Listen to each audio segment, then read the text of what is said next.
تاریخ کا نیا باب آج اسلام آباد میں رقم ہوگا۔ امن مذاکرات کے لیے ایرانی وفد پاکستان پہنچ گیا۔ نائب وزیر اعظم نے مہمانوں کو خوش آمدید کہا۔ Field marshal Syed Asim Munir, speaker سردار ایاز صادق اور وزیر داخلہ محسن نقوی نے بھی خیر مقدم کیا۔ باقر قالباف کی سربراہی میں وزیر خارجہ عباس عراقچی اور دیگر اہم رہنما شامل۔ امریکی نائب صدر جے ڈی وینس، اسٹیو وٹکاف اور جیرڈ کوشنر محو پرواز۔ پرتپاک استقبال کی تیاریاں، امید ہے کہ بات چیت تعمیری انداز میں ہوگی۔ پاکستان تنازع کے پائیدار حل کے لیے کردار جاری رکھے گا، اسحاق ڈار کا عزم۔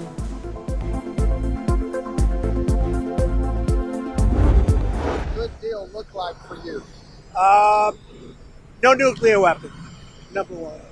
You know, I think it's already been regime change, but we never had that as a criteria. No nuclear weapon. That's 99% of it. مذاکرات کے لیے بہترین ٹیم اسلام آباد بھجوائی۔ بات چیت کامیاب ہوتی ہے یا نہیں 24 گھنٹے میں پتہ چل جائے گا۔ امریکی صدر نے ایٹمی پروگرام کا خاتمہ ڈیل کا اہم ترین نقطہ قرار دے دیا۔ کہا رجیم چینج ہمارا مقصد نہیں تھا لیکن ایسا بھی ہو گیا۔ کسی بیک اپ پلان کی ضرورت نہیں ہے۔ تہران کے ساتھ معاہدے کے ذریعے جلد یا بدیر آبنائے ہرمز بھی کھل جائے گی۔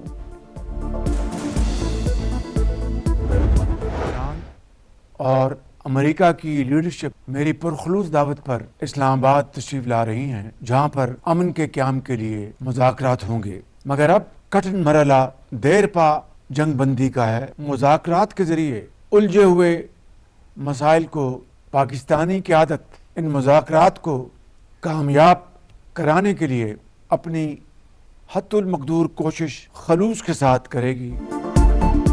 مستقل سیز فائر انتہائی کٹھن مرحلہ، پاکستان مذاکرات کی کامیابی کے لیے ہر ممکن کوشش کرے گا۔ وزیر اعظم پرعزم میاں شہباز شریف نے کہا، پاکستانی قیادت نے اعتماد کے ساتھ فریقین کو جنگ بندی پر آمادہ کیا۔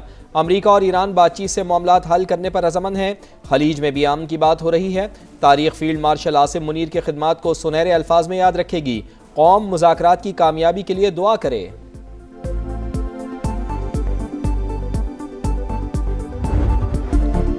امن مذاکرات کی میزبانی، اسلام آباد میں مہمانوں اور غیر ملکی مندوبین کے لیے استقبالیہ بینرز آویزاں۔ شہر اقتدار پاکستان کی انتھک محنت اور مثبت سفارتکاری کے بعد حاصل ہونے والی کامیابی کا آئینہ دار۔ اہم بیٹھک، قومی قیادت کے خلوص اور اصولوں پر مبنی ویژن کا ثمر۔ مہمانوں کے لیے ویزا آن ارائیول کی سہولت۔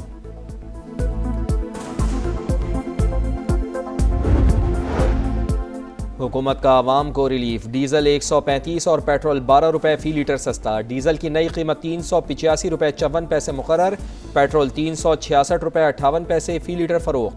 موٹر سائیکل سواروں، پبلک اور گوڈز ٹرانسپورٹس کو سبسڈی دی جا رہی ہے۔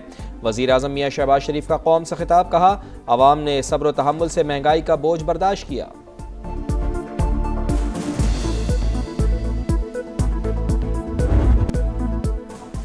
پاکستان کی کمال سفارتکاری، بھارت منہ تکتا رہ گیا۔ امریکہ ایران کو مذاکرات کی میز پر بٹھانا سفارتی محاذ پر بڑی کامیابی ہے۔ امریکی جریدے بلومبرگ نے بھارت کی سفارتی تنہائی آشکار کر دی۔ بھارت میں صف ماتم، گودی میڈیا مودی سرکار پر برس پڑا۔ پاکستان دنیا کو تباہ کن خطرات سے نکالنے میں کامیاب ہوا۔ ہندوستان ٹائمز اور انڈین چینلز کا اعتراف۔ ششی تھرور نے کہا، اسلام آباد مرکزی حیثیت حاصل کر کے دنیا کے لیے نیٹ سیکیورٹی پرووائیڈر بن گیا ہے۔ راہل گاندھی سمیت دیگر اپوزیشن رہنماؤں نے مودی کی پالیسیاں نشانے پر رکھ لیں۔ پاکستان نے مثبت روایت برقرار رکھتے ہوئے سفارتی کوششیں سر انجام دی، بنیادی طور پر سہولت کار کا کردار ادا کر رہے ہیں۔ تصفیہ طلب معاملات کے حل کی ذمہ داری متعلقہ فریقین کی ہے۔ واشنگٹن میں پاکستان کے سفیر رضوان سعید شیخ کی امریکی ٹی وی سے گفتگو، کہا عام معاہدے کے لیے پاکستان اور عالمی برادری نے خواہشات کا اظہار کر رہی ہے۔ سفارتکاری کو بھرپور موقع فراہم کرنے کی ضرورت ہے۔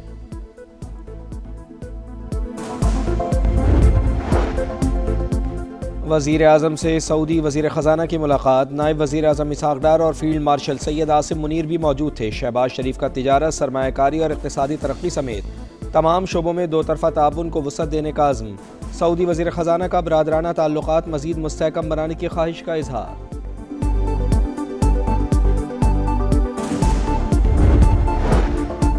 وزیر اعظم شہباز شریف کو برطانوی ہم منصب کیئر سٹارمر کا فون، امن مذاکرات کی کامیابی کے لیے نیک تمناؤں کا اظہار۔ جنگ بندی میں سہولت فراہم کرنے اور مذاکرات کی بحالی کے لیے مؤثر سفارتی کوششوں کی کاوشوں کی تعریف۔ دونوں رہنماؤں کا خطے میں پائیدار امن و استحکام کے لیے سازگار ماحول فراہم کرنے کی ضرورت پر زور۔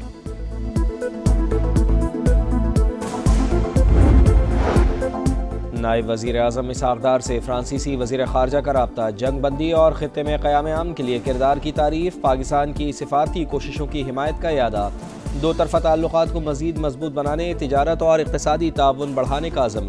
نیدرلینڈز کے وزیر خارجہ کا بھی اسحاق ڈار کو فون، دیرپا امن کے لیے پاکستان کی مسلسل سفارتی کوششوں کی مکمل حمایت کا اعلان۔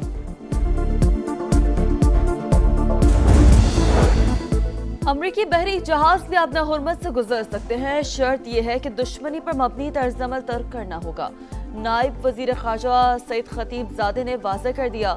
ایرانی پارلیمنٹ کی قومی سلامتی کمیٹی کے سربراہ ابراہیم عزیزی نے کہا، اپنا حرمت کی سیکیورٹی کے لیے عمان کے ساتھ معاہدہ متوقع ہے۔ جنگ بندی کے بعد کسی ملک پر کوئی حملہ نہیں کیا، پاسداران نے انقلاب کی وضاحت۔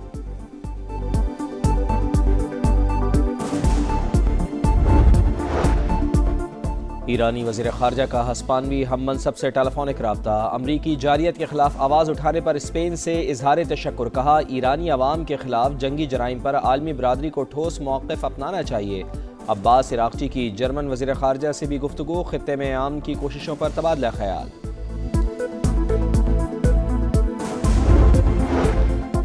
عالمی برادری کے پاس پلان بی کی گنجائش نہیں، پلان اے کو ہی کامیاب بنانا ہوگا۔ امید ہے براہ راست مذاکرات کے نتیجے میں دیرپا امن قائم ہوگا، جنگ بندی سے مستقل امن کی راہ ہموار ہوگی۔ بلاول بھٹو کا بی بی سی اور الجزیرہ کو انٹرویو، کہا پاکستان کی سفارتی کوششوں کے باعث مذاکرات کا ماحول بنا۔ چین، سعودی عرب، مصر، ترکی اور خلیجی ممالک کا کردار بھی قابل تعریف ہے۔ مذاکرات کی پیشکش قبول کرنے پر امریکی اور ایرانی قیادت سے اظہار تشکر۔ پاکستان کی کمال سفارتکاری، بھارت منہ تکتا رہ گیا، امریکہ ایران کو مذاکرات کی میز پر بٹھانا سفارتی محاذ پر بڑی کامیابی ہے۔ امریکی جریدے بلومبرگ نے بھارت کی سفارتی تنہائی آشکار کر دی، بھارت میں صف ماتم، گودی میڈیا مودی سرکار پر برس پڑا، پاکستان دنیا کو تباہ کن خطرات سے نکالنے میں کامیاب ہوا۔ ہندوستان ٹائمز اور انڈین چینلز کا اعتراف، ششی تھرور نے کہا کہ اسلام آباد مرکزی حیثیت حاصل کر کے دنیا کے لیے نیٹ سیکیورٹی پرووائیڈر بن گیا۔ راہل گاندھی سمیت دیگر اپوزیشن رہنماؤں نے مودی کی پالیسیاں نشانے پر رکھ لیں۔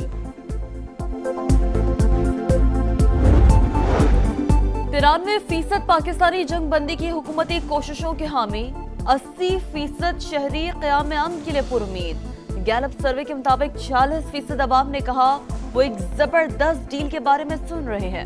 ایپسوس سروے میں پاکستان کی سفارتی کوششوں کی تعریف، 8 اپریل کے بعد پاکستان سے متعلق عالمی تاثرات 71% مثبت قرار۔ اسلام آباد سے دنیا بھر کے لیے سلامتی کا پیغام جائے گا، وفاقی وزیر مواصلات اور صدر استحکام پاکستان پارٹی عبدالعلیم خان پر امید، کہا وزیر اعظم اور فیلڈ مارشل کی بہترین سفارتکاری کی دنیا معترف، نائب وزیر اعظم کی کاوشیں بھی لائق تحسین ہیں۔ امریکی نائب صدر اور ایرانی قیادت کو پاکستان آمد پر دل کی گہرائیوں سے خوش آمدید کہتے ہیں۔ دنیا بھر میں جنگی حالات کی مذمت، امن ہی جینے کا واحد راستہ قرار۔ پاک بحریہ کا شمالی بحیرہ عرب میں کامیاب سرچ اینڈ ریسکیو آپریشن، موصول ہونے والے ہنگامی سگنل کے بعد 18 افراد پر مشتمل عملے کو بحفاظت نکال لیا۔ ریسکیو کیے گئے افراد میں چین، بنگلہ دیش، میانمار، ویتنام اور انڈونیشیا کے شہری شامل۔ ریسکیو ٹیم نے فوری آگ پر قابو پایا، زخمیوں کو طبی امداد دی، عملہ کراچی منتقل۔ ناسا کا آرٹیمس 2 چاند مشن مکمل، 4 خلابازوں کی زمین پر واپسی، پیراشوٹ کے ذریعے کیلیفورنیا کے شہر سین ڈیاگو کے قریب بحر الکاہل میں لینڈنگ۔ ناسا کے مطابق مشن کے بعد 2028 میں انسانی مشن کو چاند کی سطح پر اتارا جائے گا۔